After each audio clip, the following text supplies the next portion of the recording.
نا غریب الغربا یعنی سب سے مظلوم امام. تو اکثر لوگ سمجھتے ہیں اور آتے ہیں اور کہتے ہیں مولانا رضا کو غریب کیوں کہا جاتا ہے؟ حالانکہ مولا کا حرم اتنا بڑا ہے اور اس حرم میں سونا بھی لگا ہے، چاندی بھی لگی ہے، لیکن ہم امام رضا کو غریب کیوں کہتے ہیں؟ حالانکہ ان کو اصل وجہ نہیں پتا کہ خود امام کا لقب غریب الغربا اس لیے نہیں ہے. 12 اماموں میں سب سے زیادہ غریب امام جو ہیں وہ امام رضا علیہ السلام. اس کی وجہ بتاؤں گا، اور اس کی وجہ اور جو امام کو دکھ اور تکلیفیں ملی وہ اس لیے تھی کہ اس زمانے کے شیعہ مومن تو تھے لیکن مقام یقین پر فائز نہیں تھے. لوگ امام کے پاس آتے تھے اور کہتے تھے الک ولدن، کہ مولا آپ کو بچہ کیوں نہیں ہوتا؟ تو امام فرماتے تھے سیولد لی ولدن، ان قریب اللہ مجھے بچہ دے گا. ایک فرقہ تھا واقفیہ لعنت اللہ علیہم، انہوں نے امام کے خلاف باتیں پھیلانا شروع کر دی.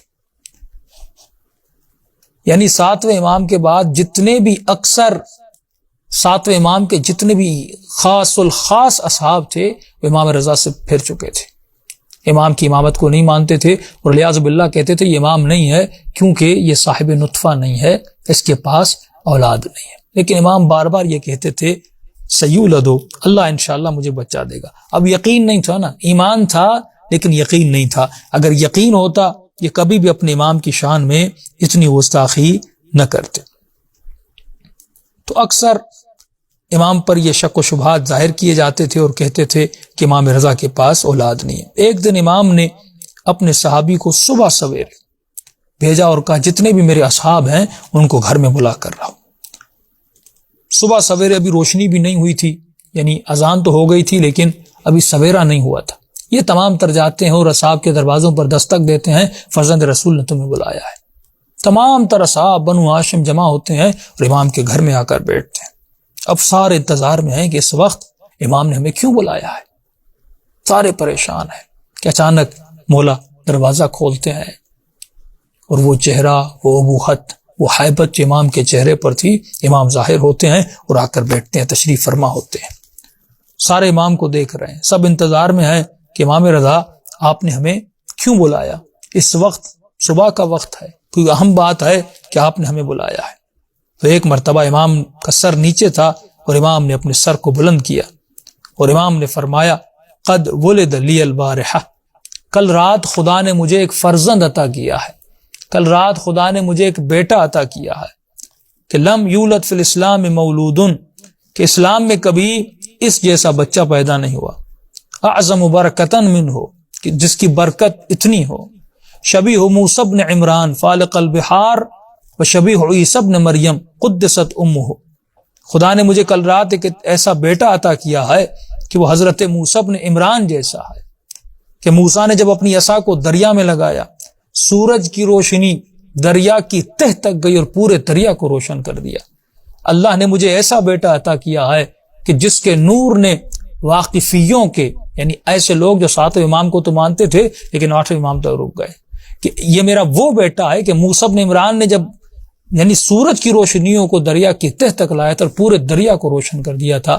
میرے بیٹے کے نور نے واقفیت کی ظلمت اور ان کی گمراہی جو ہمارے شیعوں میں پھیلائی ہے، یہ میرا بیٹا وہ ہے جو ان کی گمراہیوں کو ختم کر دے گا. دوسری نسبت امام نے جو اپنے بیٹے کو دی اور فرمایا اس وقت لوگوں نے خود امام جواد علیہ الصلوۃ والسلام کے نور میں یقیناً امام زمانہ کے نور کو بھی دیکھا ہوگا.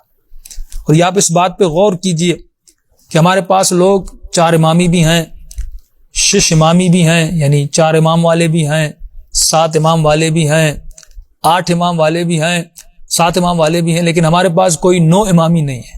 یہ برکت امام جواد کی ہے کہ امام جواد کے آنے سے، یعنی امام جواد کے بعد جو بھی شیعہ تھا وہ 12 امامی بنا.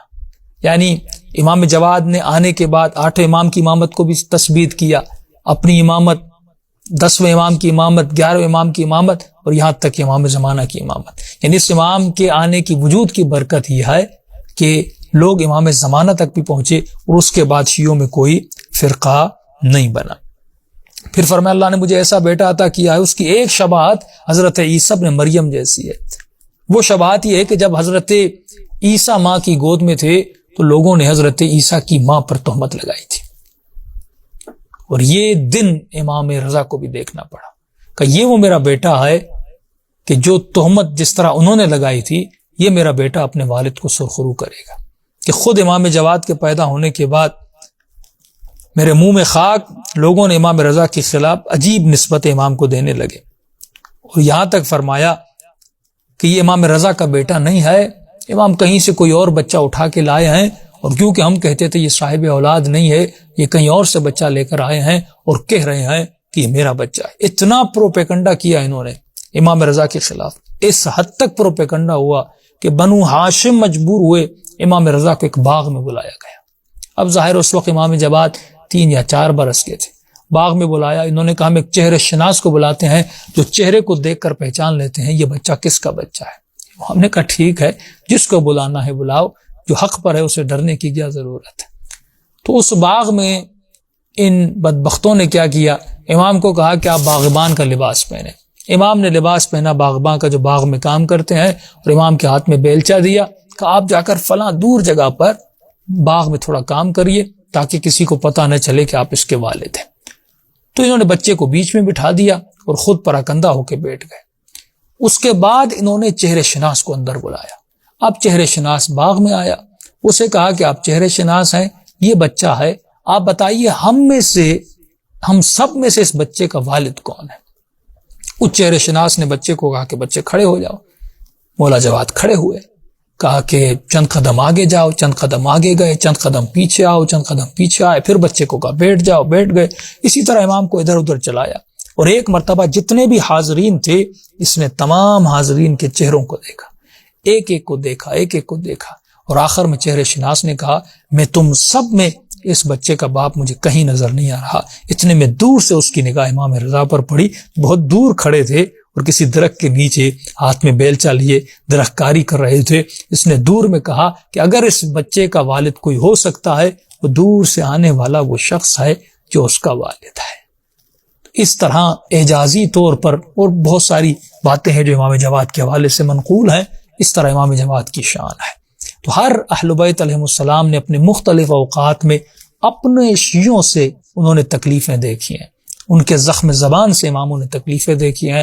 ان تمام تر کی وجوہات یہ تھی کیونکہ وہ مقام یقین پر نہیں تھے، مان تو لیا تھا، مومن تو تھے، لیکن ان کے وجود میں دوسرے لوگ آتے تھے، وہ شک و شبہات کو ڈالتے تھے، ان کا ایمان تباہ ہو برباد ہو جاتا تھا۔ تو اگر یقین ہو تو انسان کا یقین اتنا بلند ہو جاتا ہے وہ کربلا کے اصحاب میں سے بن سکتا ہے، یقین اتنا بلند ہو جاتا ہے کہ میں نے بہت سارے قصے آپ کی خدمت میں بیان کیے کہ مولا آپ کی محبت ہمارے خون میں، ہمارے گوشت میں ملی ہوئی ہے۔ جب محبت اتنی مل جائے اور اس مقام یقین پر ہم پہنچ جائیں تو یقیناً امام زمانہ کے 313 صحابیوں میں سے ہم بن سکتے ہیں۔